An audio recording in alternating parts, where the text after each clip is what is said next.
inyong mga bra. Huwag po kayong malungkot. Tahiin niyo lang po siya ng ganitong style, oh. O diba ang galing? Follow for more. Nag-cool down na po, ihiwalay natin lahat ng sangkap. Itira lang po natin yung oil. Tsaka po pala, tinikman ko po, hindi na ako nagdagdag ng asin. Tamang-tama na po yung ganun panlasa sa akin, medyo matabang. Kasi, yung pong ating tinapa, ay meron din naman po yung flavor. May lasa na po yun. Kaya saktong-sakto lang po yung ganun na timpla. Ito pong ating mga isda o tinapa na naprito, isalansan lang po natin ng maayos ito sa ating garapon. Estimate nyo na lang po. Kung panegosyo pong gagawin ninyo, dapat meron kayong timbangan kung gano'ng karami lang pong ilalagay nyo dito sa garapon. Since pang sarili lang po namin ito, talaga pong ipapasolve namin yan. Para talagang solve na solve. Yan po. And then yung pong ating mga nalutong sangkap, paghati-hatiin po natin yan dito sa ating mga nailagay na isda sa garapon.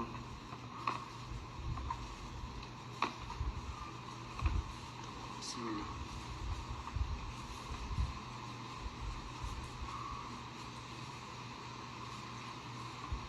Ganyan po. Itong lemon po, ilalagay po natin sa ibabaw. Para pagbukas po natin ng lata o ng garapon, maamoy po natin yung aroma ng lemon. Ganyan lang po. And nilalagyan po natin ng oil.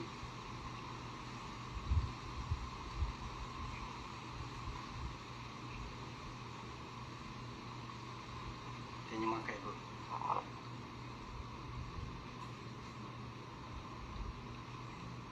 Sarap. Napakabango.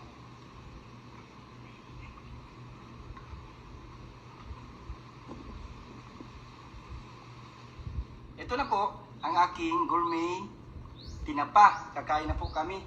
Ready na po ito para kainin. Sarap po. Napakasimpleng gawin. And yet napakasarap.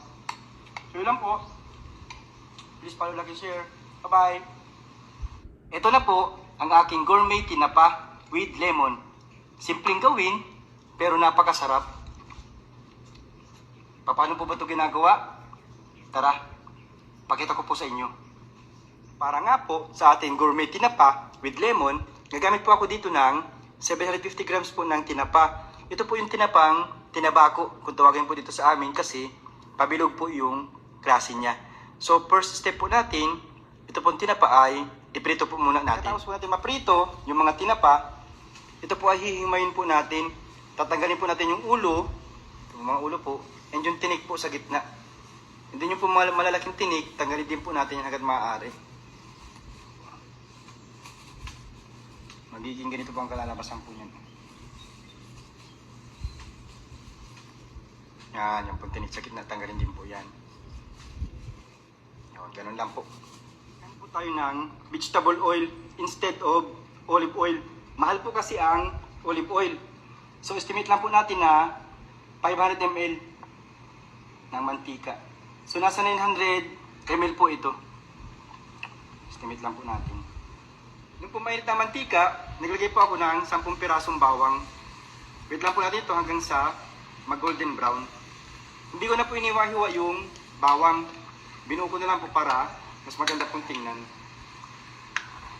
Kapag yung bawang po ay luto na, isusunod na po natin itong carrots. Nasa 250 grams po ito na carrots. Nilagyan ko lang po ng design. Isusunod ko na po itong bay leaves at pamintang buo. And then, sunod na po itong sili. Ang paglagay ko po ng sangkap, 1 minuto po ang pagitan. Gada sunod-sunod po ng sangkap. Next po, maglalagay tayo ng 3 kutsarang asukal.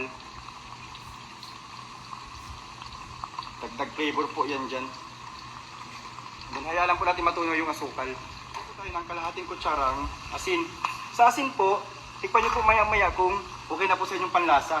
At yan po ay pwede naman pong ma-adjust. Kaya po kalahating kutsara lang muna yung iniligay ko. Maglalagay po tayo ng 1 kutsarang paprika. yan po yung magbibigay ng kulay at dagdag flavor na rin po yan sa ating gourmet. Then mix lang po natin yan. Maglalagay po tayo ng 4 na kutsarang suka. Huwag nyo po munang hahaluin. Hayaan nyo po ng nasa 3 minuto. Lastly po, maglalagay tayo ng lemon. Isang buong lemon po yung ginamit ko dito. Ito po yung magbibigay po niya ng mabangong amoy at dagdag flavor din po yan ating lemon na yan.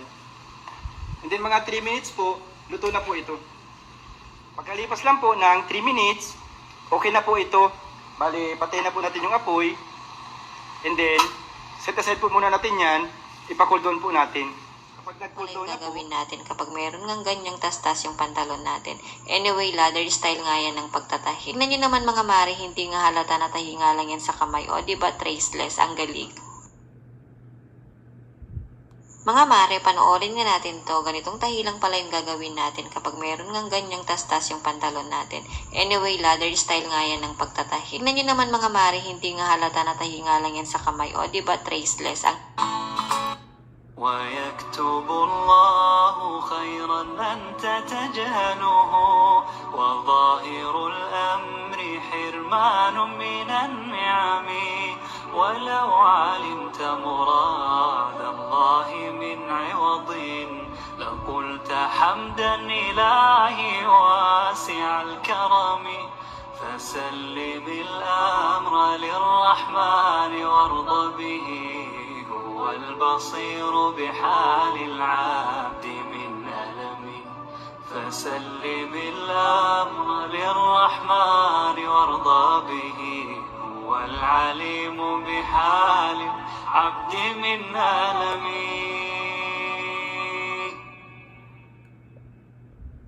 ويكتب الله خيرا أنت تجهله وظاهر الأمر حرمان من النعم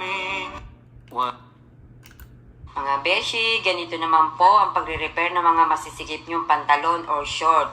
So kung kaya nyo po siyang tastasin, mas maganda po. Pero kung hindi po, pwede naman nyo po siyang gupitin. Then, kailangan nyo din po ng extra tela. Kailangan maong din po siya. So ayan, kailangan nyo po siyang ipin. Pagka-pin po, lagyan nyo po siya ng marking. Then, gupitin. Purpose po niya para maging balance po yung ikakabit nyo. So, pa-letter B po yan mga beshi. So, ikabit nyo, ipin nyo po, then itapping nyo po siya.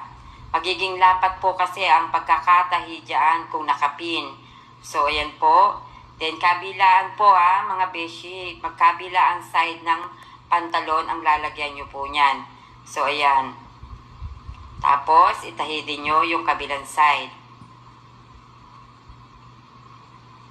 Lalagyan nyo po siya ng pin. Para diretso po kasi ang pagkakatahi niyan. Para maganda po yung lapat niyan. So, ayan, pagkatapos nyo itupi, then, i-160 nyo po yung ibabaw niyan ng waistband, babaw at baba. So, ayan, mga besh, ganyan, mga besh.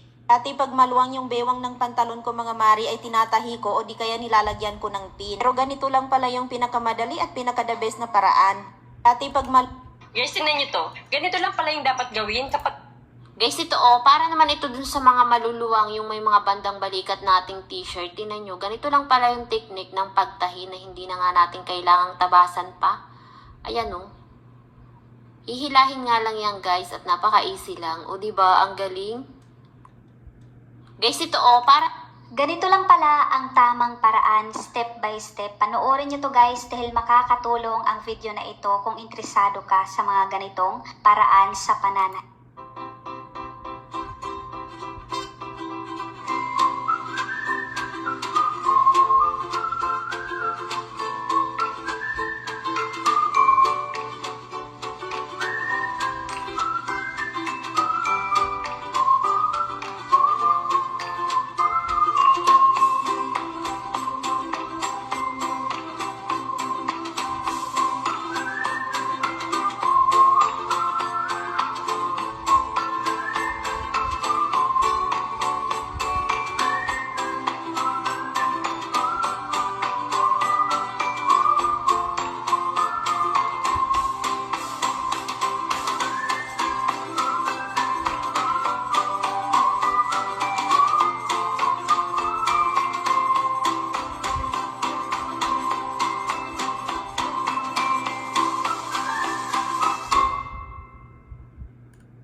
mga mi, kung nasisimplihan nga kayo sa mga t-shirt nyo, ay pwede nyong gawin to mga mi, no? Magmarka lang sa gitna mga mi, and then i-fold ng paganyan at tahiin. At para mas lalong gumanda, ay maglagay tayo ng mga beads or pearls. Depende po sa inyo kung ano. Hello everyone. If you want to learn how to patch up this hole in the sock, start off by pulling the needle through and then afterwards tying the top patch to it as such. Now make this entire loop out of it and then continuously begin to do so. Now wrap it around and then after you finish the outer layer of it, Eto guys, so panoorin natin kung paano niya sinikipan at iniklian yung kanyang maluwag na t-shirt. So diba, ang galing ng tahi na to. Tinahi niya lang ng pa-zigzag na ganyan, tapos hinila niya at nilock yung pinakasinulid. O diba, ang galing? Eto guys. Tailors don't want you to know this secret. Once you discover this, you'll never have damaged zippers again. We've all had a piece of clothing with faulty zippers. With continuous use, the zippers on clothes tend to get stuck, and over time, they are very prone to damage. But that's over, because today I'm going to teach you an incredible solution to restore zippers on clothes, making them as good as new without spending a cent. This way, you won't need to throw away that piece of clothing you love so much or take it to the tailor. To start, the first thing we'll need is a plastic straw. You can use any color you prefer. Now, with the help of scissors, we'll cut a small part of the straw, about 2 centimeters is enough. Next, we cut it again in half and fold it twice as I'm showing you, pressing well to make it flat. We'll place the folded straw over the broken part of the zipper. Then, we take some hot glue and apply it to the broken upper part of the zipper. If you don't have hot glue, you can use regular adhesive glue. Once the glue is applied, we firmly place the folded straw exactly as I'm showing you. Press gently to shape it better and make it thinner. Similarly, we'll do the same with the lower part of the broken zipper. Next, we take pliers and flatten both sides as much as possible. This way, it will be well fixed and won't get stuck when you pull the zipper up. At this point, the glue will be well set. Then we use scissors to trim the excess edges, making it look nicer. If we use the same color as the original garment, it will look much better. After trimming, we'll test it. We'll place the plastic piece on the zipper teeth as usual. As you can see, the zipper teeth slide very easily and are as good as new. The best part is that this doesn't affect the appearance of the clothing. If you've made it this far, leave the phrase zipper like new, so I'll know you're going to try this method. When a zipper gets damaged, you'll know what to do. Tailors don't... Hai guys, assalamualaikum. Ide kreatif permak celana jeans yang sudah sobek diganti dengan kain berkat ini ya biar cantik. Selamat mencoba. Hai guys. Mga mare, panoorin nga natin to. Ito pala yung magandang way sa pagtutupi ng long sleeve na polo. Ayan no, para nga mas maganda at mas maayos ngang tignan. O diba, ang ganda ngang tignan at ang ayos. Mga mare. Calça muito apertada, vamos resolver.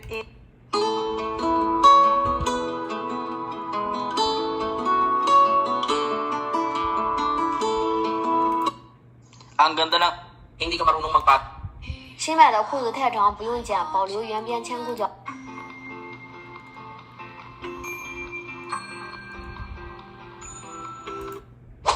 Mga ka-viewers, ganito lang pala ang magandang paraan ng pagtupi ng pantalon. Maayos at malinis tingnan at napakadaling gawin. Kung nais mo itong gayahin, sundan mo lang ang videong ito hanggang sa dulo. Ayos!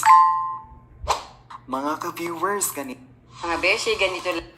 Ito yung madaling paraan ng pagtutupi ng towel. Magandang idea ito sa pagtutupi ng towel. Tipid pa ito sa space. Maganda ang pagkakatupi nito, hindi pa matatanggal. Pwede din gawin nyo ito sa mga towel nyo sa inyong mga bahay. Kung masipag ka magtupi, ayan, subukan mo na ang pagtutupi ng towel. Guys, ito pala yung ginawa kong actual na Yan ang... Tinatago ito ng mga tube... Hello guys, ito panoorin natin kung paano yung tamang Tinatago ito ng mga tubero sa inyo. Maglagay ng hose sa inidoro at mangyayari ang himala. Sa video na ito, ipapakita ko kung paano buksanin ang baradong inidoro ng madali. Para dito, kailangan natin ng isang piraso ng hose. Ang hose na ito ay para sa pagpasa ng kable sa loob ng pader ng bahay. Mabibili ito sa anumang tindahan ng hardware. Gagamit din tayo ng plastic na bote na katulad